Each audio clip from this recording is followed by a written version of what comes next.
வணக்கம். அத்துணை நண்பர்களுக்கும். அவங்கெல்லாம் ரொம்ப படித்தவங்க, அந்தந்த துறையிலேயே சம்மந்தப்பட்டவங்க. அதனால் நிறைய விஷயங்களை ஈஸியாக சொல்லிட்டாங்க. இன்றைக்கி எல்லாருமே எனக்கு தெரிஞ்சவங்களாக தான் இருப்பீங்கன்னு நினைக்கிறேன். மீடியா பீப்புள் எல்லாருக்குமே எனக்கு தெரியும். என்னால் அவ்வளோலாம் சொல்ல முடியுமான்னு தெரியல. அவ்வளவு தூரம் நான் படிக்கவும் இல்லை. முதல்ல இந்த உண்மையை ஒத்துக்கிட்டோம்னா அப்புறம் நான் செய்கிற தவறுகளை மன்னிச்சிருவீங்க இல்லையா? ஆலயம் கட்டுதல், அன்னசத்திரம் 1000 அமைத்தல், அதைவிட சிறந்தது ஆங்கோர் ஏழைக்கு எழுத்தறிவித்தல்.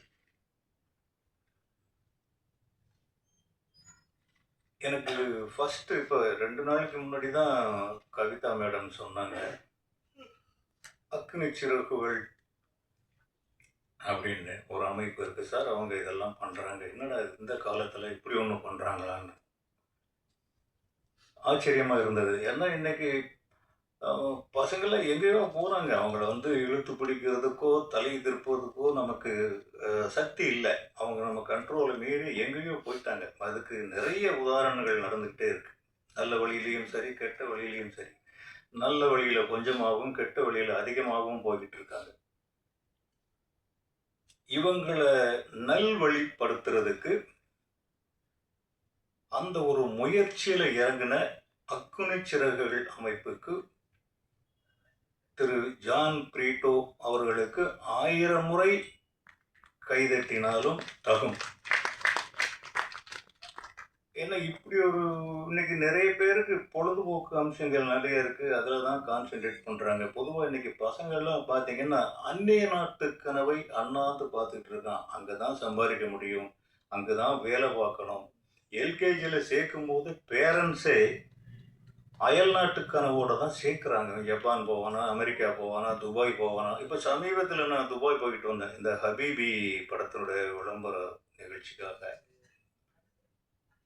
அங்கே தமிழ் தான் நிறைய பேசுகிறாங்க. அடுத்தது மலையாளம் பேசுகிறாங்க. ஆனால் மலையாளம் தான் அதிகம் போல இருக்கு பேசுகிறாங்க. அப்படின்னா இங்கே என்ன இந்தியாவிலேயோ தமிழ்நாட்டிலேயோ ஒன்றுமே இல்லையா என்ன? நிறைய இருக்கு. ஆனால் நம்ம தலை நம்ம நாட்டை பார்க்கறதே கிடையாது. இந்த மாதிரி சமயத்தில் அக்குனி சிறகுகள் கொடுத்த ஜான் பிரிட்டோவுக்கு ரொம்ப பெரிய பொறுப்பு இருக்கு. அந்த பொறுப்பு யார் அவருக்கு தூண்டுனாங்களோ என்னமோ தெரியாது. அவர் இதை முயற்சி எடுத்திருக்காரு. கிட்டத்தட்ட இன்னைக்கு இலவச கல்வி கொடுக்குறது அப்படிங்கிறதும், அதை விட பெருசு வேலை வாய்ப்பை உருவாக்கி தருவதுங்கிறதும். அதாவது நம்ம பிள்ளைங்க படிக்கிற பிள்ளைங்களை நம்ம நாட்டிலேயே தங்க வைக்கணும். அவங்களுடைய அறிவு இந்த மண்ணுக்காக விதைக்கப்படணும். இந்த தொண்டு செய்கிற திரு ஜான் பிரீட்டோ அவருக்கு எவ்வளவு சப்போர்ட் பண்ண முடியுமோ அவ்வளவும் சப்போர்ட் தான். அவரால் தனிப்பட்ட முறையில் அதை செய்ய முடியும். ஆனால் செய்கிறாரா எப்படின்னு எனக்கு தெரியல. அவருக்கான ஆதரவையும் உதவிகளையும் நம்மளால் முடிஞ்ச அளவு செஞ்சால் தான் அவரால் இது ரொம்ப பெரிய சாதனை, அதை சாதிக்க முடியும். அவர் செஞ்சிருவார். இல்லைன்னா எப்படி அவருக்கு எந்த நோக்கம்? இன்னைக்கு 1000 வழிகள் இருக்குது வாழ்கிறதுக்கு, 1000 பிஸ்னஸ் இருக்குது சம்பாதிக்கிறதுக்கு. அதெல்லாம் விட்டுட்டு இப்படி ஒரு முயற்சி எடுத்திருக்காருனாக்கா ரொம்ப பாராட்டத்தக்க விஷயம். ஆனால் சின்ன வயசாக தான் இருக்கு. என்ன பிரதர் உங்களுக்கு வயசு இருக்கும்? 31. என்னுடைய வயசுல பாதிக்கும் குறவு. எனக்கு 72 வயசுங்க. 31ன்னா 2 பங்குனா கூட 62 தான் ஆகணும். இந்த வயசு இவ்வளவு சீரியஸ் சிந்தனைகள் வந்திருக்குன்னா அது ரொம்ப பெரிய ஒரு ஞானிகளுக்கு தான் வரும். விவேகானந்தருக்கு வரும். எனக்கு தெரிஞ்ச கல்வி அப்படின்னா 2 பேர் தான் ஞாபகத்துக்கு வருவாங்க. கர்ம வீரர் காமராஜர் இன்றைக்கு இருக்கிற நிலவரம் வரைக்கும் நிலைச்சு நிற்கிறதுக்கு காரணம் அவர் போட்ட விதைதான். கல்வி அப்படின்னு சொன்ன உடனே ஞாபகத்துக்கு வருது கர்ம வீரர் காமராஜர். அடுத்தது டாக்டர் ஏபிஜே அப்துல் கலாம். இவங்க 2 பேரும் எங்க பொறந்தாங்க பாருங்க. இவர் ராமேஸ்வரத்துல ஒரு குடிசையில பொறந்து அங்க இருக்கிற உப்பு திண்ணையில படிச்சாருன்னு சொல்றாங்க. காமராஜர் 8ஆம் கிளாஸ் கூட எட்டி பிடிக்கல. ஆனா ஒரு போட்டோல பார்க்குறோம், முன்னாள் பாரத பிரதமர் இந்திரா காந்திக்கு பக்கத்துல உட்காந்து கால் மேல கால் போட்டு உட்காந்துருக்காரு. இந்த துறையில அவர் ஏன் படிப்புக்காக செய்யணும்னு செஞ்சாரு. அன்னைக்கே ஒரு தீர்க்க தரிசனம் இன்னைக்கு இந்த நம்ம ஜான் பிரீட்டோவுக்கு வந்த மாதிரி காமராஜருக்கு வந்திருக்கு. என் பிள்ளைங்க படிச்சாதான் இந்த நாடு முன்னேறும் அப்படின்னு இன்னைக்கு நிறைய நம்ம அங்கங்க போறோம். Tamil Nadu the best. தமிழ்நாட்டில் பிறக்கிறவங்க அத்தனை பேரும் தவம் பண்ணவங்க. மற்ற நாடுகளில் எங்கேயுமே அவ்வளவு பாதுகாப்பு கிடையாது, உத்தரவாதம் கிடையாது, ஒழுக்கம் கிடையாது. தமிழ்நாட்டில் அத்தனையும் இன்னும் இருக்கு. அதுலேயும் என்னுடைய ஊர் தேனி மாவட்டம், அதுக்கு பக்கத்தில் ஒரு குக் கிராமம். அதை பற்றி கொஞ்சம் தள்ளி சொல்கிறேன். ஏம்மா எவ்வளோ நேரம் எடுத்துக்கலாம்? பேசலாமா? சரி, பேசிதான். அதனால் அங்க இன்னும் கொஞ்சம் ஒழுக்கமும் நாகரிகமும் கலாச்சாரமும் இன்னும் கொஞ்சம் ஒட்டிக்கிட்டு இருக்கு. காதல் இன்னும் பிறக்காத இடம் அது ஒண்ணுதான். அத்துவான காட்டுல தான் காதல் பிறக்கல. இன்னைக்கு பிள்ளைங்களாம் படிப்பு, அடுத்தது காதல், அடுத்ததுதான் வாழ்க்கை. ரொம்ப பேர் தடம் புரண்டு போனது. நேற்று கூட ஒரு நியூஸ் ஒன்று பார்த்தேன். கவின்கிற ஒரு கொலை செய்யப்பட்ட சம்மந்தமா. ஏன் அந்த பையன் எப்படி படிக்க வேண்டிய பையன், எப்படி படிச்ச பையன், எவ்வளவு கஷ்டப்பட்டு உத்தியோகத்துக்கு போன பையன், இவங்களை குறை சொல்ல முடியுமா? அவங்களை குறை சொல்ல முடியுமா? யாரையும் சொல்ல முடியாது. அந்த துர்மரணத்திற்கு ஒரே காரணம் காதல் என்று சொல்லப்படும் அந்த கொடிய செயல்தான். படிக்க போனா படிக்க போ, வேலைக்கு போனா வேலைக்கு போ, கல்யாணம்ங்கிற பேர் வரும்போது அப்பா அம்மா கிட்ட விடு. உனக்கு என்ன வேணும்? என் பிள்ளைக்கு இதுதான் பிடிக்கும்னு உனக்கு பிடிச்சதெல்லாம் சாப்பிட கொடுக்குறான். என் பிள்ளைக்கு இப்படி ட்ரெஸ் போட்டா தான் அழகா இருக்கும்னு அந்த ட்ரெஸ்ஸை தேர்ந்தெடுத்து உனக்கு கடைகடையா ஏறி இறங்கி வாங்கிட்டு வந்து கொடுக்குறான். இது படிச்சாதான் என் பிள்ளைக்கு எதிர்காலம் இருக்கும்னு அந்த பிள்ளைகளுக்கு படிக்க வைக்கிறாங்க. வாசல் கிடக்க நான் போய் நின்று இருக்கிறேன். பள்ளிக்கூடங்கள்லையும் கல்லூரிகள்லையும் என் மகள்களுக்காகவும் என் மகன்களுக்காகவும் நான் போய் நின்று இருக்கிறேன். இந்த வலியெல்லாம் எந்த பிள்ளைகளும் இன்னைக்கு உணர்றதில்லை. உங்களுக்கு ஒரு நல்ல கல்யாணம் பண்ணி வைக்க அந்த அப்பா அம்மாக்களுக்கு தெரியாதா? அந்த குறுக்கீடு இல்லாமல் நீ கல்வி வழி போனீங்கன்னாக்கா உன் எதிர்காலம் வேற. நிறைய பேருடைய தலையெழுத்து மாறி போறது அதனாலதான். காதல் தப்புன்னு சொல்ல வரல. எனக்கு கிட்டத்தட்ட 20 வயசுக்கு முன்னாடியே கல்யாணம் ஆயிடுச்சு. என் மனைவிக்கு 15 வயசு. ஆல்மோஸ்ட் அது செல்லாத கல்யாணம் தான்.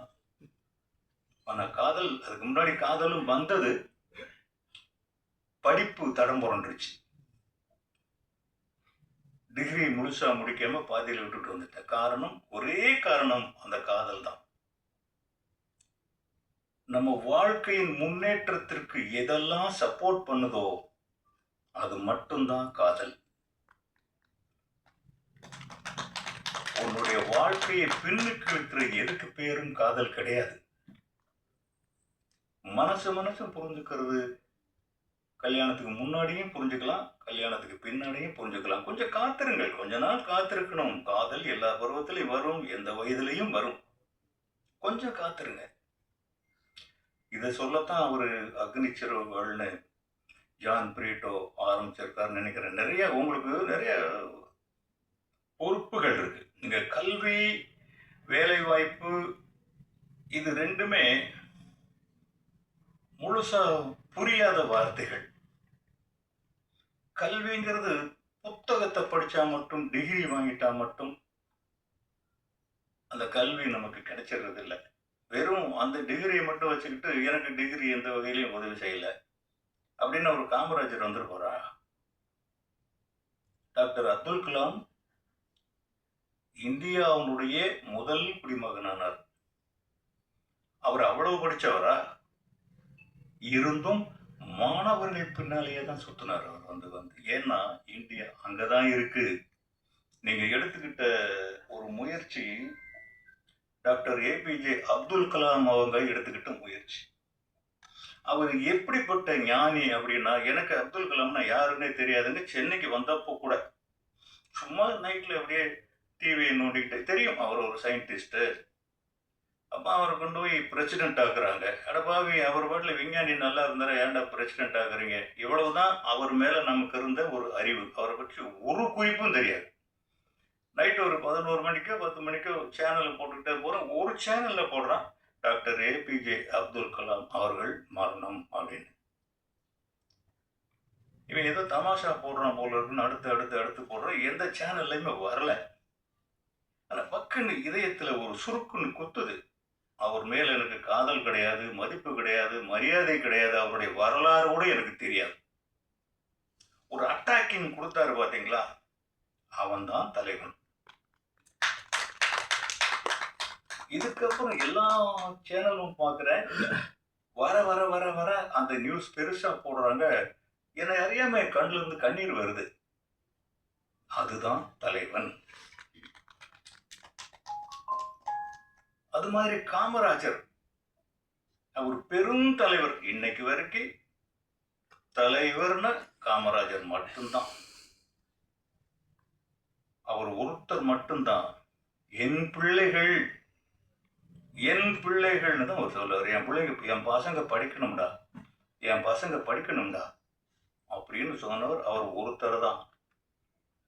இன்னைக்கு இருக்கிற அமைச்சர்கள், அரசியல்வாதிகள் எல்லாருக்கும் எவ்வளவு சொத்து மதிப்பு இருக்கு, காமராஜருக்கு எவ்வளவு இருந்தது. அதில் கதர் வேட்டியும் 55 ரூபா பணமும் இருந்ததுன்னு சொல்லுவாங்க. அந்த ஒரு தலைவர். அந்த வயசுல எனக்கு ரொம்ப பிராயம், இளம் பிராயத்திலேயே 6th ஏதோ படிச்சுட்டு இருக்கும் போது அவர் மேல் ஒரு ஈர்ப்பு வருது.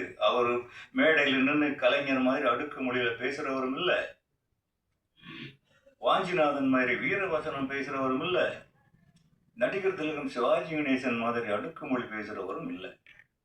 ரொம்ப சொற்பமா, ரொம்ப ரொம்ப காலை நீட்டி உட்காந்துட்டு ரொம்ப எளிமையா பேசுவார். அவர் எப்படி அந்த சின்ன குழந்தையான என்ன இருந்தார். அதுதான் தலைவன். இன்னைக்கு ஹீரோக்கள்லாம், இன்னைக்கு தலைவர்கள்லாம் அலங்காரம் பண்ணிக்கிறாங்க, மேக்கப் பண்ணிக்கிறாங்க, வெளியில வர்றாங்க, என்னென்னமோ நடக்குது. அது நமக்கு தேவையில்லாத ஒரு விஷயம். இந்த பணியை டாக்டர் அப்துல் கலாமும் கர்ம வீரர் காமராஜரும் செஞ்ச பணியை நம்ம ஜான் பிரிட்டோ கையில் எடுத்திருக்கார். இதை ஒரு செவ்வனே செஞ்சிட்டாருன்னா, நம்மெல்லாம் முடிஞ்ச அளவுக்கு சப்போர்ட் பண்ணி செய்ய வச்சுட்டோம்னா, இதை விட ஒரு சீர்திருத்தம் தேவையே இல்லை. இன்னைக்கு கல்வியினால மட்டும்தான் இந்தியா சுபிக்ஷம் பெற முடியும். கல்வி இனிமேல் அடுப்படையில தோசை சுட கூட போக முடியாது. பொண்டாட்டி நிமிர்ந்து நின்று பேச முடியாது. அவ்வளவு தூரம் கல்வியினுடைய ஆழம் வந்துருச்சு. கல்வி கற்காமலே எல்லார்கிட்டையும், எல்லா தொழிலாளர்கள்கிட்டையும் கல்வி அறிவு போயிடுச்சு. அறிவு வளர்ந்துருச்சு, மீடியாக்கள் வளர்ந்துருச்சு. மொபைல் ரொம்ப பெரிய சாதனையும் பண்ணுது, அதை விட பெரிய வேதனையும் தருது. அதுல இருந்துதான் இன்னைக்கு நிறைய கத்துக்கிறாங்க. அப்பா, அம்மா, அண்ணன், தம்பி, அக்கா, தங்கச்சி எல்லாம் சொல்றதை விட இதுதான் அவங்களுக்கு அட்ராக்ஷன். இந்த போட்டியில இந்த அக்னிச்சிறகுகள் அமைப்பு, ஜான் பிரிட்டோ எப்படி இந்த சவாலை ஏத்துக்கிட்டாருங்கிறதே ரொம்ப பெரிய ஆச்சரியமா இருக்கு. ஒரு ரொம்ப பெரிய உந்து சக்தி இல்லாமல் அவங்களால உத்வேகமா செயல்பட முடியாது. இன்னைக்கு சமுதாயம் அப்படித்தான் இருக்கு, கண்ணுக்கு தெரிஞ்ச வரைக்கும். இன்னும் ஏன் ஸ்கூல் பசங்க கிட்டயே போதை கலாச்சாரம். சின்ன பசங்க 5ஆம் கிளாஸ் படிக்கிற பசங்க சரக்கு அடிக்கிறாங்கன்னு நியூஸ் வருது. பெண்கள் சமமா நம்ம நீங்க கோச்சுக்காதீங்க, சரிக்கு சமம். நீங்களும் பெண்ணு தானோ? 2 பெண்களை வச்சுக்கிட்டு வேற வழி இல்ல. அதாவது பெண்கள் ஆண்களை மிஞ்சி சரக்கு அடிக்கிறாங்க, கடையில போய் நின்று வாங்குறாங்க. நான் பெண்களுக்கு மட்டும் அந்த உரிமை இருக்கா இல்லையான்னு சொல்ல வரல. ஆனா தெரிஞ்சோ தெரியாமலோ தாய் நாடு, தாய் மொழி, குலதெய்வம், மாரியாத்தா, காளியாத்தான்னு சாமியிலிருந்து சகலமும் பெண்களைத்தான் நம்ம வணங்குறோம். இப்பவும் வணங்குறோம், நானும் வணங்குறேன். எனக்கு என் மனைவி தான் தெய்வம். என் மனைவி விஜயலட்சுமி தான் எனக்கு கண்கண்ட தெய்வம். அவங்கள மீறி நான் ஒன்றும் செய்யவே மாட்டேன். என் பிள்ளைகளுக்கும் அப்படிதான். அம்மா தான் தெய்வம், அப்பா கிடையாது, அம்மா தான் தெய்வம். ஆனாலும் இன்னைக்கு ஆண்களுக்கு சமமா போட்டி போட்டு பெண் உரிமை, பெண் உரிமை, பெண் உரிமை, பெண் விடுதலை. அப்ப நீங்க விடுதலை வாங்கிங்க. சில பொறுப்புகள் பெண்கள் கிட்டதான் அதிகமா இருக்கு. ஆம்பளைங்க செய்ய முடியாத பல சாதனைகள் பெண்கள் தான் செய்யறாங்க. ஆண்களோட பெண்களுக்கு அறிவு பலம் அதிகம், ஆண்களோட பெண்கள் கிட்ட சிக்கனம் அதிகம். நீங்க 1000 ரூபாய் சம்பளம் வாங்கி ஒரு ஆம்பளை குடும்பம் நடத்துறதுக்கும் ஒரு பொம்பளை குடும்பம் நடத்துறதுக்கும் நிறைய வித்தியாசம் இருக்கு. 2 பேர்கிட்ட ஈக்குவல் ஆளுக்கு ஒரு 10,000 கொடுத்தீங்கன்னா மாச கடைசியில் இவன் 5,000 ரூபாய் பத்தலைன்னு வருவான், அந்த அம்மா 2,000 ரூபாய் மிச்சம் வச்சிருக்கேன்னு சொல்லுவாங்க. இதுதான் பெண்கள். கொஞ்ச நேரத்துக்கு முன்னாடி சொன்ன பெண்கள் இதையும் கேட்டு பேலன்ஸ் பண்ணிக்கோங்க. அப்படிப்பட்ட பெண்கள் தடம் மாறி போகக்கூடாது. போட்டி போடுங்க. நீ என்ன உத்தியோகம், நானும் பார்ப்பேன். இன்னைக்கு ஆர்மியில பெண்கள் வந்துட்டாங்க, போலீஸ்ல பெண்கள் வந்துட்டாங்க. எல்லா அலுவலகங்கள்லையும், எல்லா ஹோட்டல்ஸ்லையும், எல்லா இடத்துலையும் ரிசப்ஷன் பெண்கள் தான் வேணும்னு கேட்கிறேன். ஆம்பளை எங்க இருக்கான்? இப்ப சொல்றேன், நீங்க எழுதி வச்சுக்கோங்க. அதிகபட்சம் 2 வருஷம் இல்லாட்டி 5 வருஷம் ஆம்பளை சமையல் வேலைக்கும் பெண்கள் சம்பாதிக்கிற வேலைக்கும் போகத்தான் போறாங்க. ஆல்மோஸ்ட் இப்பதான் அப்படிதான் இருக்குன்னு நினைக்கிறேன். இதுல நம்ம என்ன பண்றோம் அப்படின்னா, குழந்தைகளை பத்தி யாரும் கவனிக்கிறது இல்லை. சம்பளம் சம்பளம், இவ்வளவு வேணும் இவ்வளவு வேணும். டேய், ஒரு வீடு வாங்கணும்டா, இல்ல அங்க ஒரு கார் வாங்கணும்டா. வீடு வாங்கணும், கார் வாங்கணுங்கிறது இன்னைக்கு ரொம்ப பெரிய வியாதியா பரவி கிடக்கு. அதனால 2 பேரும் ஓடுறாங்க. நான் என்னுடைய தெரிஞ்ச வீட்டுக்கு ஒரு நாள் போயிருந்தேன். அங்க ஒரு குழந்தை தூங்கிட்டு இருந்தது. மத்தியானத்துல தூங்கி எந்திரிக்கிறது. அந்த தூக்க கலக்கத்துல பொதுவா குழந்தைங்க யாரை தேடும்? அம்மான்னு சொல்லும், அம்மான்னு தான் சொல்லும், வேற எதுவும் சொல்லாது. அந்த பொண்ணு சர்வன்ட் பேரை சொல்லி கூப்பிடுற, ஈஸ்வரி, அம்மா பேரை சொல்லல. ஏன்னா அந்த குழந்தைய பால் கொடுக்கறதுல இருந்து, பால் கொடுக்கறதுன்னா தப்பா நினைச்சிடாதீங்க, குட்டி பால், தாய்ப்பால் தான் இன்னைக்கு யாரும் கொடுக்கறது இல்லையே. கொடுப்பாங்க, யாராவது ஒருத்தர் 2 பேர் தெரியாம கொடுப்பாங்க. பால் கொடுக்கறதுல இருந்து, சோறு ஊட்டுறதுல இருந்து சர்வன்ஸ் தான் பார்க்கறாங்க. வேலைக்காரிகள் தான் இன்னைக்கு பிள்ளைகளை வளர்க்குறாங்க. தாய் வளர்க்காத குழந்தை என்னைக்குமே 100% ஆரோக்கியமா வளராது. ஒரு அம்மா கேர் எடுக்கிற மாதிரி எடுப்பாளா? எங்க அம்மா மிட் நைட் 2 மணிக்கு என் வயிற்றை தடவி பார்ப்பாங்க. அப்புறம் எங்கேயோ போவாங்க. போய் ஏதோ கடையில வாங்கிட்டு வந்து, எந்திரா, என்னம்மா இந்நேரத்தில் எழுப்புற? இல்லடா, அவன் பாரு உள்ள குடேர்னு கிடக்கு, இதை சாப்பிட்டுட்டு போடு. இல்லைம்மா, நான் சாப்பிட்டு தானே படுத்தேன். சாப்பிடுறா. அது தாய். வேலைக்காரி செய்வாளோ? செய்ய மாட்டா. கிரிமினல்ஸ் அதிகமா உற்பத்தி ஆகிறது தாய் வளர்க்காத பிள்ளைங்க கிட்ட இருந்துதான். தீய செயல்கள் அதிகமா உற்பத்தி ஆகிறது அம்மா அப்பா பாதுகாப்புல இல்லாத குழந்தைகள் தான். தவறுகள் நிறைய செய்கிறது அம்மா அப்பா ஆதரவு இல்லாத குழந்தைகள் தான். ஆனா இன்னைக்கு நீங்க அதிகமான ஒரு ஆடம்பர வாழ்க்கைக்கு நம்ம ஆசைப்பட்டு எல்லா வாழ்க்கையும் எல்லாரும் வாழணும். ஆனா நமக்கு பின்னாடி பேர் சொல்ல போறது நம்ம குழந்தைகள். நம்ம ஏதாவது சம்பாரிச்சு வச்சுட்டு போனோம்னா அதை அனுபவிக்க போறது நம்ம குழந்தைகள். நம்ம இனிஷியல தான் கடைசி வரைக்கும் அவங்க பயன்படுத்துறாங்க. இன்னைக்கு தனுஷ் என்ன பண்றாருன்னா, அவர் பேரு தனுஷ், அவர் பேரு வெங்கடேஷ் பிரபு. நான் வச்சது அவர் தனுஷ்னு வச்சுக்கிட்டாரு. ஒரு இடத்துல எங்கேயோ ஏர்போர்ட்ல எங்கேயோ போறப்போ தனுஷ் கே ராஜா அப்படின்னு கூப்பிடுறாங்க. கே ராஜாங்கிறது நான். என் மகன் என் இன்ஷியலை பயன்படுத்தல, என்னையே பயன்படுத்துறான். இதுதான் ஒரு தந்தைக்கு மகன் செய்யும் உதவி. அவன் கே தனுஷ் அப்படின்னு போட்டு ஈஸியா போயிருந்தா நான் அவ்வளவு தூரம் தெரிய மாட்டேன். உலகத்துல எந்த மூலைக்கு போனாலும் என் மகன் தனுஷ் இருக்கிற இடத்துல நானும் இருக்கிறேன். தனுஷ் கே ராஜான்னு அவர் போட்டதுனால ஹோட்டல்ல வர அவர் பேரு தான், பாஸ்போர்ட்ல தனுஷ் கே ராஜா தான். சில இடங்கள்ல தனுஷ் விட்டுறான், கே ராஜான்னு தான் கூப்பிடுறான். இது எனக்கு பெருமை இல்லையா? இதை செய்யணும்னா அவங்க அம்மா அவன் நடிகனாகிற வரைக்கும் தன் ரத்தத்தையே சிந்தி அவங்க அம்மா தான் வளர்த்தாங்க. நான் வளர்க்கல, அவங்க அம்மா தான் வளர்த்தாங்க. 4 பேர் குழந்தைங்க.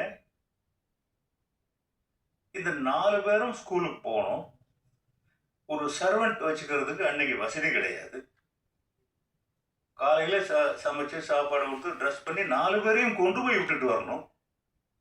திருப்பி மத்தியானம் சாப்பாடு கொண்டு போய் கொடுக்கணும். 4 மணிக்கு ஏதோ டீயோ காஃபியோ ஏதோ பிஸ்கட்டோ கொடுக்கணும்னு சொல்லுவாங்க, அதுக்கும் அவங்க தான் போகணும். சாயந்தரம் போய் கூட்டிட்டு வரணும். இது எல்லாமே அப்பா அம்மா 2 பேருக்கும் இருக்கிற பங்கு தான். ஆனா இதை செய்யறதுக்கு எனக்கு நேரம் இல்லை. அந்த ஒரு தாய், அந்த விஜயலட்சுமிங்கிற ஒரு தாய் தான் இத்தனை வேலையும் செஞ்சாங்க, இன்னைக்கும் செஞ்சுக்கிட்டு இருக்காங்க. அதனால தாய் தகப்பன் பார்வையில் வளராத குழந்தைகள் இன்னைக்கு சமுதாய சீர்கேட்டுக்கு அதுதான் முக்கியமான ரீசன். ஒரு பிள்ளைங்க வீட்டுல ரொம்ப நேரம் அவன் ரூம்ல லைட் எரியுதா, கொஞ்சம் எட்டி பார்க்கலாம், தப்பு கிடையாது. ஆனா இன்னைக்கு இருக்கிற ஜெனரேஷன்ல இருக்கிற ஃபாதர் மதர் அவங்களே மொபைல்ல தான் மூழ்கி இருக்காங்க. ஒரு குழந்தை குவான் அழுதுனாக்க உடனே மொபைல கொடுத்துட்றாங்க, அவன் அழுகி நிப்பாட்டிடுறான். அப்படியே சோத்தை ஊட்டுறாங்க, அவன் என்ன சாப்பிட்றான்னு தெரியாம அவன் பாட்டில் உள்ள அமுக்குறாங்க. இதை கூட அந்த அம்மாக்கள் செய்யறது இல்லை, அந்த வேலைக்காரிங்க தான் செய்யறாங்க. இந்த சமுதாயத்துக்கு ஜான் பிரிட்டோ கல்வி கொடுக்கணும், வேலை வாய்ப்பு கொடுக்கணும். நிறைய விஷயங்கள் இருக்கு. நான் பிறந்தது கல்வி எனக்கு எப்படி உதவி செஞ்சது அப்படின்னா, நான் பிறந்தது அந்த தேனி மாவட்டத்தில் ஒரு சின்ன குக்கிராமம், ஒரு 100 வீடு கூட இருக்காது. அதுக்கு பக்கத்துல இருந்து ஒரு மாந்தோப்பு, அடர்ந்த வனம் மாதிரி இருக்கும், அதில் கொண்டு போய் போட்டாங்க. எங்க அப்பா ஒரு படிக்காதவர், 3ஆம் கிளாஸ் என்னமோ அந்த காலத்துல, அது இன்னைக்கு SSLCக்கு மேல சமமான ஒரு படிப்பு தான். அவ்வளவு தூரம் பிள்ளைங்க மேல பொறுப்பானவர்னு சொல்ல முடியாது என் தகப்பன். அம்மாவுக்கு ரொம்ப பொறுப்பு இருக்கு, யாராவது ஒருத்தருக்கு இருந்தாலே போதுமானதுதான். அந்த இடத்துல 10 பிள்ளைங்க நாங்க எங்க அப்பாவுக்கு. அவர் ஒரு சட்டம் போடுறாரு, வீட்டுல படிக்க போகணும், பாஸ் பண்ணணும். படிக்க போகலன்னாலோ ஃபெயில் ஆயிட்டாலோ வீட்டில் மாடு நிறைய இருக்கும், மாடு மேய்க்கணும், விவசாய வேலை பார்க்கணும். மன்னிப்பெல்லாம் கிடையாது, மன்னிப்பெல்லாம் கிடையாது. அந்த ஒரு சட்டம், ஐயையோ மாடு மேய்க்க போகணுமே, ஐயையோ மம்புட்டி பிடிச்சி வெட்டணுமேன்ட்டு தான் பயந்துக்கிட்டு ஸ்கூலுக்கு போனோம். இன்னைக்கு இங்கே நிற்கிறேன் நான். அந்த அப்பா, ஒரு படிக்காத ஒரு அப்பா அந்த சட்டம் போடலைன்னா, அதுக்கு மேல ஆசிரியர்கள், இன்னைக்கு ஆசிரியர்களே அடிக்கிற அளவுக்கு பிள்ளைங்க வளர்ந்தாச்சு. ஆனா அன்னைக்கு 1ஆம் வகுப்புல எனக்கு ஆனா அப்படின்னு சொல்லி கொடுத்தது சிவலட்சுமிங்கிற ஒரு ஆசிரியை. இன்னைக்கு அவங்களை இந்த இடத்துல சொல்ல வேண்டிய அவசியம் இருக்கு பாருங்க. அந்த ஆசிரியை கல்வி. ஹைஸ்கூல் சேதுராமன்கிற ஒரு தமிழாசிரியர், அவர் ஒரு முன்மாதிரி. அங்க உத்தமபாளையம்னு அங்க ஒரு கல்லூரி, பாண்டியராஜன் அப்படின்னு ஒரு விரிவுரையாளர். இந்த ஆசிரியர்கள் முன்னுதாரணமா இருந்து எங்களை வழிநடத்தின விதம் தான் இன்னைக்கு இங்க நிக்க வச்சிருக்கு. அந்த வேலையைத்தான் ஜான் பிரிட்டோ செஞ்சுட்டு இருக்காரு. அது சாதாரண வேலை கிடையாது. சரி, இதுக்கப்புறம் அந்த கிராமத்திலிருந்து மதுரைக்கு வந்து மெஜரா கோட்ஸுங்கிற நிறுவனத்தில் வேலை பார்த்தோம். அந்த வேலையை விட்டுட்டோம். அதுக்கப்புறம் சென்னைக்கு போகணுங்கிற ஒரு வாய்ப்பு வருது. சென்னைக்கு போகும்போது டைம் நிறைய எடுத்துக்கிறோமா? சரி, சாப்பாடும் தருவீங்களா? சரி. போகும்போது அன்னைக்கு உண்மையிலேயே உன்னுடைய தகுதியை நீ இழந்தால் உறவுகளிடத்திலே உனக்கு என்ன மரியாதை கிடைக்குங்கிறதுக்கு அது ஒரு உதாரணம். எனக்கு மனைவி செல்வராகவன் ஒரு குழந்தை பிறந்துட்டாரு. இப்போ வீட்டில் மரியாதை இல்லை. இந்த ஊரை விட்டு போயிடலான்னு முடிவு பண்ணும்போது எங்கே போகிறது? சென்னைக்கு போகணும். 50 ரூபா தான் இன்னைக்கு தேவை. சென்னைக்கு 16 ரூபா தான் டிக்கெட். அன்னைக்கு 1977 இருக்கும், இல்லாட்டி 78 இருக்கும். இந்த 50 ரூபா யாருமே கொடுக்கல. வீடு வசதியான வீடு. அண்ணன் கொடுக்கல, தம்பி கொடுக்கல, அக்கா கொடுக்கல, அம்மா கிட்ட இல்லை, அப்பா கிட்ட கேட்க முடியாது. 2 பொண்டாட்டி சமாச்சாரம் வீட்டில். அதுக்கப்புறம் அங்கேருந்து மதுரைக்கு பக்கத்தில் ஒரு கிராமத்தில் எங்கள் ரிலேட்டிவ் ஒரு லேடி, நீ வா நான் கொடுக்குறேன்னு சொன்னாங்க. என்னடா இந்த பொம்பளை நம்பி போகலாமா என்னன்னு தெரியல. இருந்தாலும் வேறு வழி இல்லை. அந்த 3 வயசு பையனை தூக்கிக்கிட்டு சாயந்தரம் ஒரு 3 மணிக்கு அங்கே போகிறோம். அடையப்பா விருந்து, அப்படி ஒரு விருந்து வைக்கிறாங்க. வாழ்க்கையில் நான் சாப்பிட்டதே இல்லை. அந்த மாதிரி ஒரு விருந்து வைக்கிறாங்க. அந்த அம்மா விருந்து விழுந்து எங்களுக்கு கவனிக்குது. ஆஹா, 50 ரூபா உறுதியாக கிடைச்சிரும் அப்படின்னா 4 மணி ஆச்சு, 5 மணி ஆச்சு, 6 மணி ஆச்சு, 7 மணி ஆச்சு, 8 மணி, 9 மணி ஆச்சு. அருமையான சாப்பாடு போடுறாங்க. எனக்கு பணம்னு கேட்கறதுக்கு ஒரு மாதிரி தற்கொலை பண்ணிக்கிற மாதிரி இருக்கு. காசு இல்லாத போதுதான் அந்த மான மரியாதையெல்லாம் நிறைய வரும். அந்த மாதிரி எப்படா இதை கேட்கறது? அந்த பொம்பளை, அந்த அம்மா சொல்லி தான் போயிருக்கோம். படுக்கிறதுக்கு தனியாக ஒரு அறை கொடுத்தாங்க, படுத்துட்டோம். என்னடா எனக்கு மட்டும் தூக்கமே வரல. குழந்தை தூங்கிட்டான், அவங்க விஜயலட்சுமியும் தூங்கிட்டாங்க. கடிகார மணி அடிக்குது 2ன்னு. 2 மணி ஆயிடுச்சு, இன்னும் ஒன்றும் வரலையே. நான் எதுக்கு தூங்காம இருக்கேன் அப்படின்னா அதை சொல்றேன். அப்போ என் மனைவி அந்த பக்கம் திரும்பி படுத்துட்டே கேட்கறாங்க, என்னங்க நீங்க தூங்கலையான்னு. அந்த காலத்துல பொறுப்புகள் முழுசும் 100க்கு 100 ஆம்பளை தலையிலேயே இருந்த காலம். அப்ப நமக்கு தானே கடமை ஜாஸ்தி. என்னங்க நீங்க தூங்கலையாங்கிற, என்னங்க நீ தூங்கலையா? எனக்கு இதாயிடுச்சு. இல்லைங்க, நீங்க ஏன் இப்படி முடிச்சுட்டு இருக்கீங்க? இல்லைம்மா, அந்த அம்மா வீட்டில் மாமனாருக்கு தெரியாம, புருஷனுக்கு தெரியாம காசு கொடுக்கணும் போல இருக்கு. ஒருவேளை நம்ம தூங்கிட்டோம்னா கொடுக்காம போயிடுச்சுன்னா, அதனால முடிச்சுட்டு இருக்கேன். அவங்களுக்கு லேசா கண் கலங்குச்சு. சொல்றாங்க, ஏங்க எதுக்காக நம்ம இப்படி வந்து அடுத்த வீட்டில் படுத்திருக்கணும்? எனக்கு உங்க மேல நம்பிக்கை இருக்குங்க. நீங்க ரொம்ப பெரிய திறமைசாலி, நீங்க நல்லா வருவீங்க. விஜயலட்சுமி ஒரு தேவதை. கையில 10 பைசா இல்லை, அடுத்த வேளை சோறு போடுறதுக்கு ஆள் இல்லை. அந்த அம்மாவுக்கு எங்க இருந்த அந்த தைரியம் வருது? நீ ரொம்ப புத்திசாலி, நீ ரொம்ப நல்லா வருவன்னா எங்க இருந்து வருதுங்களா? அப்படியே அந்த காலையில பொழுது விடிஞ்சிருச்சு. விடிஞ்ச உடனே என்ன ஒரு நிலைமை பாருங்க. நளன் தமயந்திக்கு வந்த நிலைமை அது. அந்த நிலைமையில அங்க ஏன் படுத்திருந்தேன், ஏன் கிளம்புனேன், எதுக்கு சென்னைக்கு போகணுங்கிறது ஒரே சிந்தனை எனக்கு பலம் கொடுத்தது. என் அப்பன் எனக்கு கொடுத்த கல்வி. அந்த படிப்பு மட்டும் இல்லைன்னா அந்த மாந்தோப்புக்குள்ள இந்த காஞ்ச சருகுகளுக்குள்ளேயும் காஞ்சு போன ஓடை மணலுக்குள்ளேயும் அந்த முள்ளுக்காட்டுலையுமே முடங்கி இருப்பேன் நான். அன்னைக்கு கிளம்புனதுக்கு ஒரே காரணம், கல்விங்கிற 3வது கண் ஒண்ணு எனக்கு வழி காட்டிக்கிட்டே இருக்கு. இங்க இருக்காது, நீ போயிடு. அதுக்காக கிராமத்தை விட்டு ஓடி போயிடுங்கிற நோக்கம் இல்லை.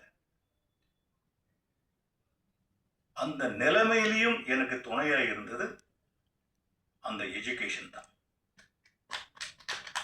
கொஞ்சம் தான் செகண்ட் இயர் பிஏ மேல பண்ண முடியல. அந்த பாழா போன காதல் வந்து கெடுத்துருச்சு.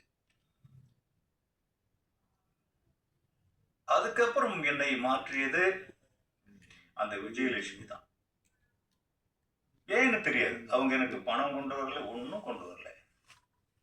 அந்த முகத்திலிருந்து வந்த ஒரு ஒளி, ஒரு ஞானம் என்னை மாத்தி ஒரு காட்டு மிராண்டியை மனுஷனா மாத்தி